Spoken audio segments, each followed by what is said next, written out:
د زوی واده ته د کړه ځمکه هر څه و لوڼه رخصت د کړې په ډډه وریږو و تا چې د لوڼو نه افضل ګڼلو هغه نیازبین او نازولی زوی دی چې د انګور پنجې ته ورغللو او زه سپین سرې ته سپین ګیرې شولې او هم له ګټې وټې پرېوتلې اوس د یوه خبره هم نه اوري په ناروغۍ د هم ځان نه پوهوي و تا ته به یاد وي چې ناروغه به وو تا ته به یاد وي چې ناروغه به وو درسته شپه څومره بېقراره به وې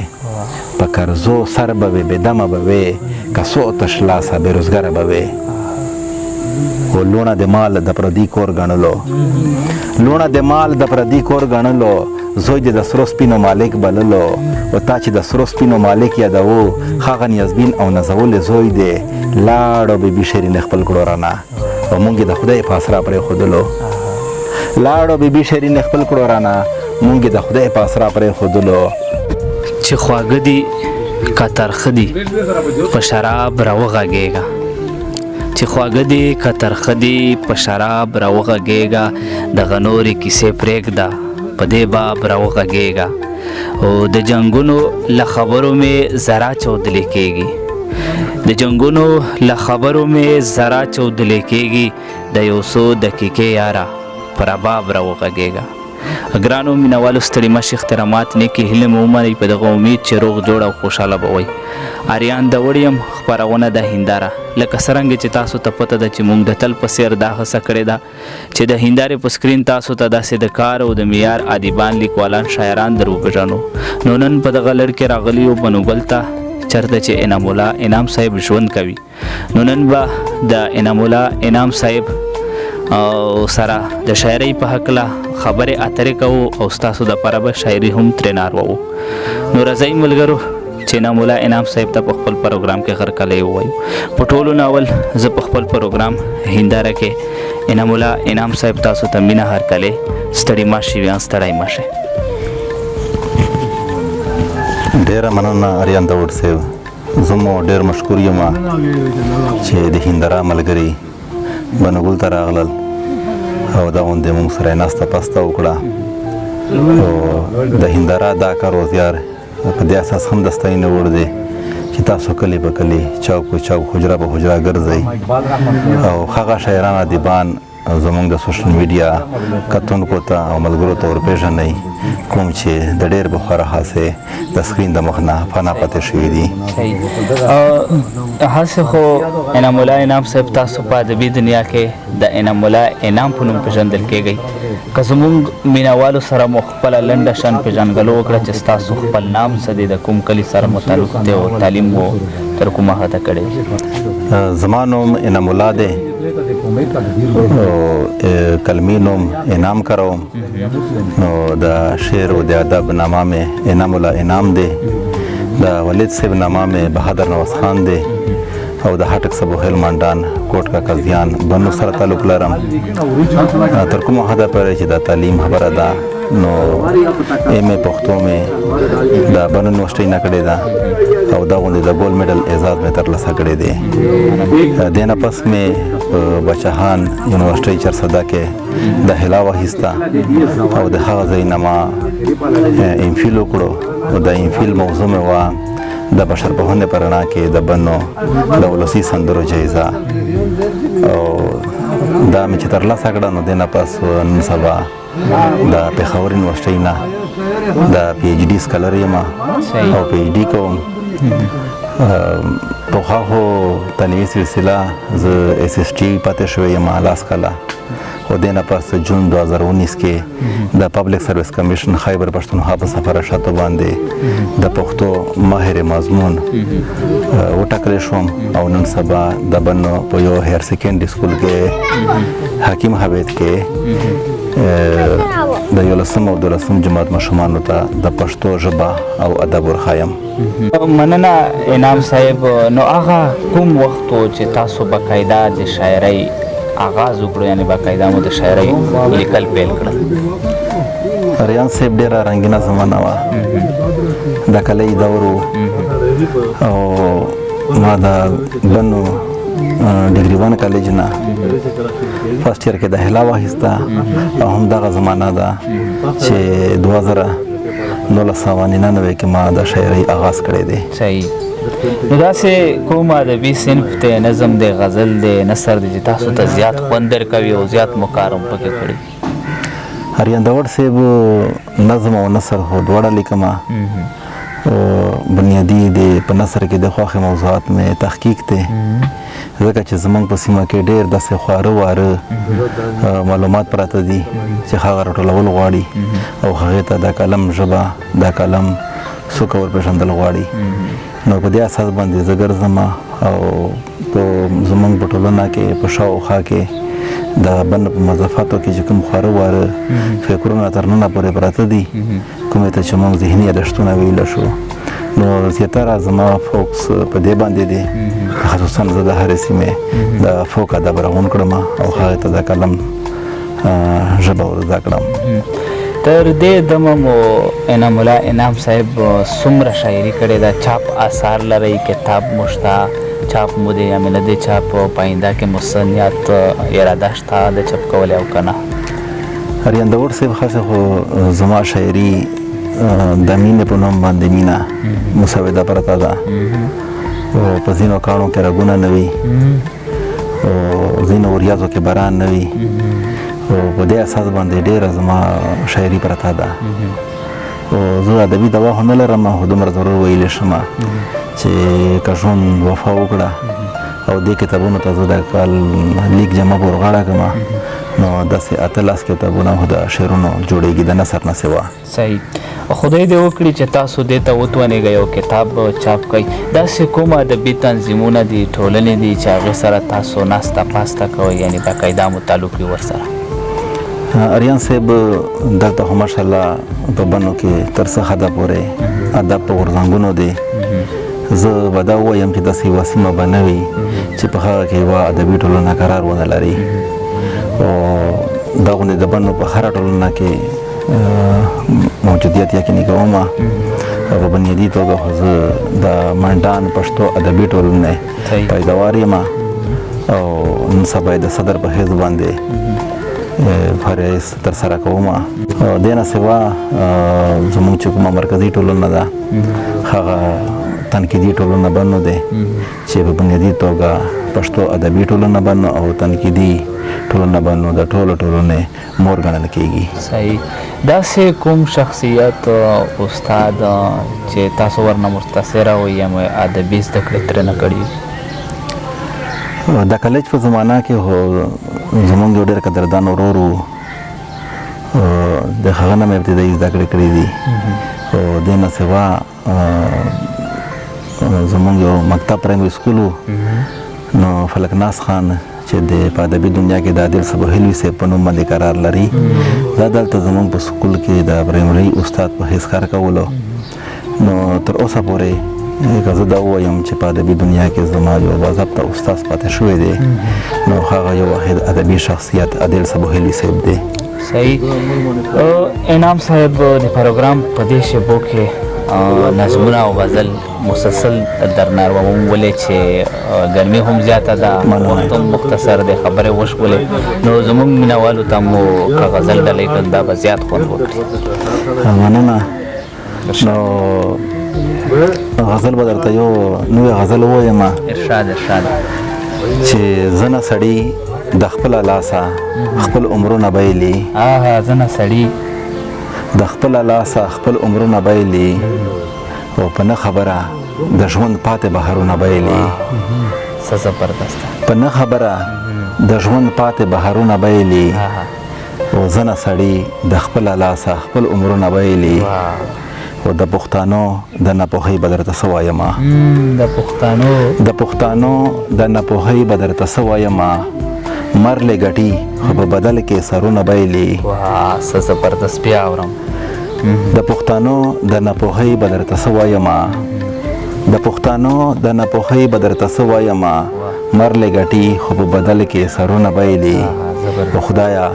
خدایا ته ما کړې موږ د هغو ډوبېدونکیو په شان. خدایا ته ما کړې موږ د هغو ډوبېدونکیو په شان چې ډېر ساحل ته نږدې شوي وي او زړونه بایلي. زبردسته. او په کیسه خوند وهي تا ما ته او ما تا ته غندي. په کیسه خوند وهي تا ماته او ما تا ته غندي په دې څه ښکلي خلق څه ښکلي خصلتونه بایلي او سودا کوي د خپل کلام حرمت یې نه پیژني سودا کوي د خپل کلام حرمت یې نه پیژني د ځینې بې ادبه ضمیرونه بایلي او د پسرلو په انتظار نشي مایوس انما د پسرلو په انتظار نشي مایوس انما حسن واړه د لمدو سترګو خوبونه بایلي زبردست انعام صاحب مسلسل شعر در ناروم خوشحال ارشاد نو یو بل نظم دی ارشاد عنوان یې دی نظر چې دوه رنګه تصویر راوړي نظر چې دوه رنګه تصویر راوړي دواړه زما اوسته حاصل د وجود دواړه زما اوسته حاصل د وجود که یو نعمت بله رحمت د قدرت او د نعمت سترګې چې د غم جهان کې وغړېدې نو د خوښۍ نه ګرانه نه ځایېدې ته په جمو کې او زه څومره خوشبخته بختوره ومه د لوی اختر په شان د لویه یوه د لوی اختر په شان د لویه یوه صدقه وکړل آخرات دې کړله ما ته د رنګ رنګ خوراکونه راوړل خله ده وخوره خله دغه وخوره چې ګلببري ته مو غذا پوروي مور به دې هم ورته لاس په سلام مور به دې هم ورته لاس په سلام په ډېره مینه ښکل به یې کړو خندا کې به ګویا شوه راته څومره حسین مسې دې راکړو لورې څومره خوشبخته بختوره یې ته خو د کال دوه پس چې رحمت پیدا شوه خو د کال دوه پس چې رحمت پیدا شوه او ورپسې یې یو څه خویندې وشوې نو د خپل کور د ډیران یوه چرګه هم صدقه څه په ما ونه لورېده نو د خپل کور د ډیران یوه چرګه هم صدقه څه په ما ونه لورېده د نیاز خوراک پرېږده چې روغه کیسه ما د بابا قدرې هم وانه اورېده د سپېرې نوم راته ډلۍ یې کړلو چې مور ته لاړله په لوڼو سر شوه او د کور د بخت بیړه مې غرقه شوله او زوی به دې ښکل کړلو راجوخت به دې کړو زوی به دې ښکل کړلو راجوخت به دې کړو په دسترخوان به دې له ځانه سره په ډېره مینه کېنولو او تاسو به بیا وخورئ لږ صبر وکړئ تاسو به بیا وخورئ لږ صبر وکړئ په دې وینا به د معصومې لوڼه له دسترخوان به بیرته پاڅېدلې په دې موقع یې په زړو څه تېرېدل په دې موقع یې په زړو څه تېرېدل هغه خو تا ته څه بس ماته پته او تا د نعمت د مشغولتیا لپاره د لوبو هر ډول څیزونه راوړل د ارزان بیه یوې ګوډۍ قدرې هم د یوې لور په قدر نه پوهېدې د ارزان بیه یوې ګوډۍ قدرې هم د یوې لور په قدر نه پوهېدې او د زوی واده ته دې کړه ځمکه خرڅه د زوی واده ته دې کړه ځمکه خرڅه او لوڼه رخصت دې کړې په ډډه وریژو او تا چې د لوڼو نه افضل ګڼلو هغه نیازبین او نازولی زوی دی چې د انګور پنجې ته ورغللو او زه سپین سرې ته سپین ګیرې شولې او هم له ګټې وټې پرېوتلې اوس د یوه خبره هم نه اوري په ناروغۍ دې هم ځان نه پوهوي او تا ته به یاد وي چې ناروغه به وو درسته شپه څومره بېقراره به وې په قرضو سر به وې بېدمه به وې که څو تش لاسه بېروزګره به وې و لوڼه د مال د پردي کور ګڼلو زوی د سرو سپینو مالک بللو او تا چې د سرو سپینو مالک یادوو هغه نیازبین او نازولی زوی دی لاړو بیبي شیرین خپل کړو رانه او مونږ د خدای په اسرا پرېښودلو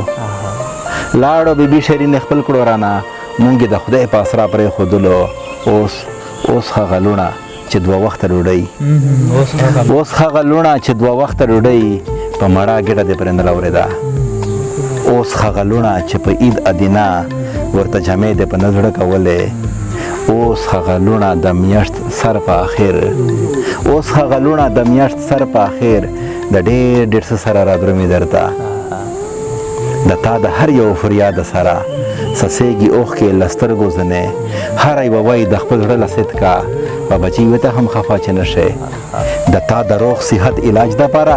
د خپل خاوند په ډډ ولاړې به یو خاوند ځواب ورکوي کور ودانې ته ښځې ښځې چې څه دې وویل ښه دې وویل ښځې چې څه دې وویل ښه دې وویل بېشکه زه یو ډېر نترسه پلار یم غاړه د دوی په حق مې بنده منم زه به د دوی په حق نیولې ومه د علم پوهې او شعور به وجود د علم پوهې او شعور به وجود ما چې د زوی او لور په میاس کې فرق کړو لور مې د کور او یا د ګور ګڼله په دې پرېوتي سوچ په دې خبره زه به د ژوند تر آخري نسلګۍ خپل ضمیر ته ملامته یم ډېره مننه ډېره مننه ډېره مننه انعام الله انعام صاحب ډېر دردونکی نظم ورسره شریک کړلو مننه نور هم څه در نارواوم خوشحاله اوسئ ارشاد د 13 دسمبر کې یو نظم مې لیکلی دی ارشاد ما یو تصویر د بېوسۍ ولیدو ما یو تصویر د بېوسۍ ولیدو ما یو تصویر د بېوسۍ ولیدو چې بالکل د حقیقت منظر و هغه منظر لیدلو ترې دا نظم جوړېدلو ما یو تصویر د بېوسۍ ولیدو یوه ماشومه راته ودرېده یوه ماشومه راته ودرېده ویل یې ماما چې 10 روپۍ به نه وي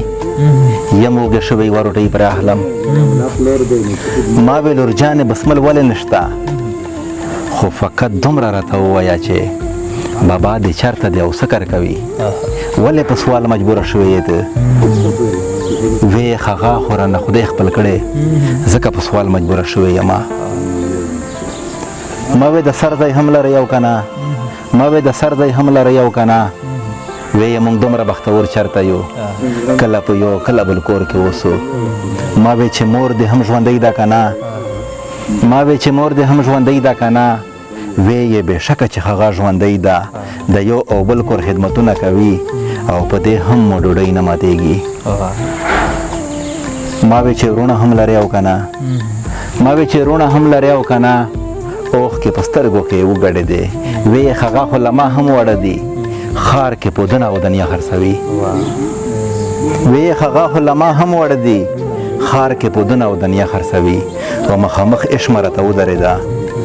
مخامخ عشمه راته ودرېده او په خدای داسې مې مخصوصه کړله لکه زما لور چې وي سر په بازار د ګېډې اور د مړ کېدو په خاطر یو بل ته لاس نیسي سوالونه کوي یا زما زوی د خوشحال خان په لاس کې او یا د ښکلي اباسین په لاس کې دنیا پودنه سپېلني وینمه یا د پالش څپلۍ ډبې وینمه د دې وړې زوی منډۍ خو نه دی د دې وړو ځای منډۍ خو نه دی یوه نیخانه هوټل سرای خو نه دی د دې ماشومې حق د سوال چېرته دی د دې ماشومې حق د سوال چېرته دی لاس کې کلام تاخ کې بستا په کار ده د طبقتي نظام علم په ځای غیر طبقتي و درجه په کار ده خو سوله ټوي به په لښتو کې رزق سوله ټوي به په لښتو کې رزق هم د بازار ګندو ویلو کې رزق دغه وړه اخر لویږي به نه دغه وړه اخر لویږي به نه خوستوې هم به یې زیاتېږي که نه او داسې بې علمه رالوی شوي بچي داسې بې علمه رالوی شوي بچي سبا به غلا نه کوي څه به کوي په داسې حل کې لویه شوې جینۍ بله خطا نه کوي څه به کوي و د بد نظر د غنو شپول کې راګیر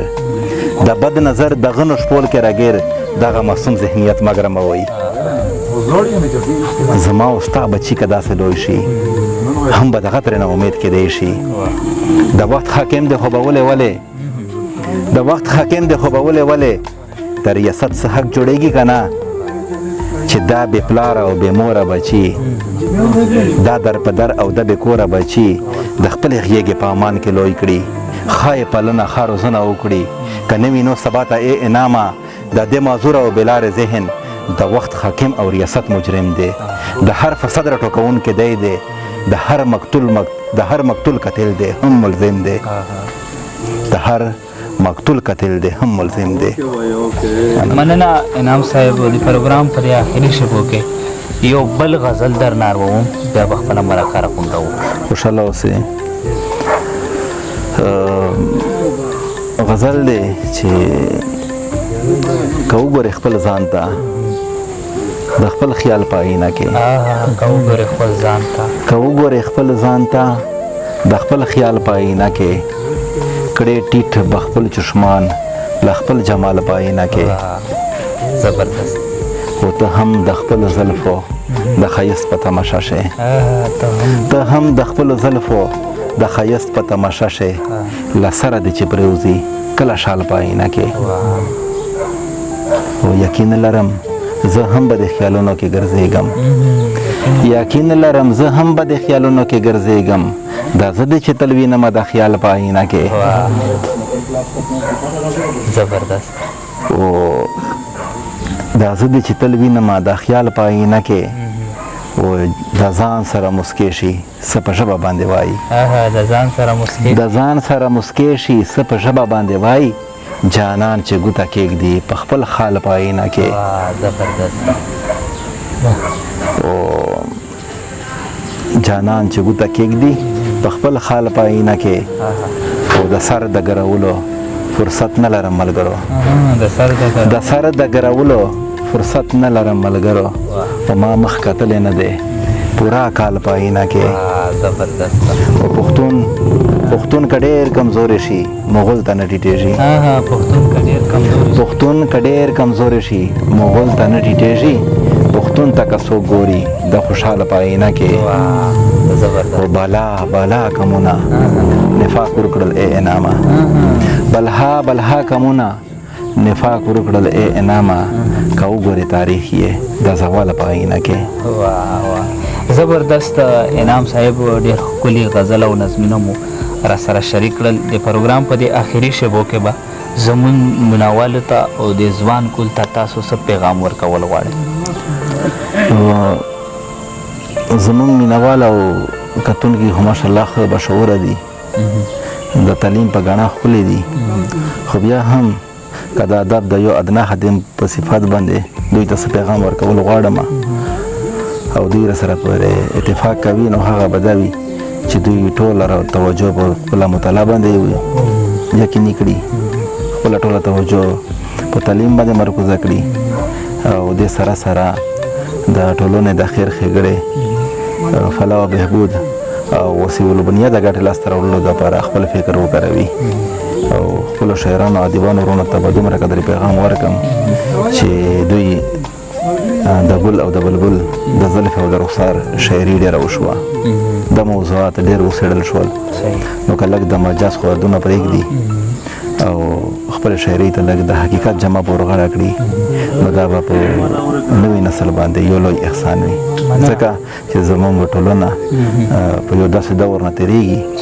چې د دې وخت ضرورت دی چې دوی داسې ټولنې ته یو فکر ورکړي چې ټولنه مخ په وړاندې لاړه شي او د ترقۍ بمونه خپل کړي صحیح مننه ډېره مننه انعام الله انعام صاحب چې موږ ته مو خپل قیمتي وخت وایستلو او په پروګرام هنداره کې مو را سره نستې وکړو او د هر څه نه زیات اریان صاحب علم داود صاحب او د هنداره ټوله کارکونانو ډېر زیات مشکور یم چې په دې سخته ګرمۍ کې دوی کلو په کلو ګرځي بنوګل ته راغلل موږ سره یې نستې وکړلو نو ډېر مې مشکور یم او ستاسو د دې ادبي زیار به یوازې زه اعتراف نه کوم راتلونکي نسلونه او تاریخ به یې هم اعتراف کوي یو جهان مننه ډېره مننه د لوی خدای په امان مننه ګرانو مینوالو دا و انعام الله انعام صاحب چې د سره مو د شاعرۍ په هکله خبرې اترې وکړه او تاسو دپاره مو شاعري هم ترېنه ریکارډ کړه اوس د پروګرام په دې آخري شیبو کې ما اریان داور ته انعام الله انعام ته او علم داور ته راکړه اجازت تر بلې مرکې پورې مې په خدای سپارم د خدای په امان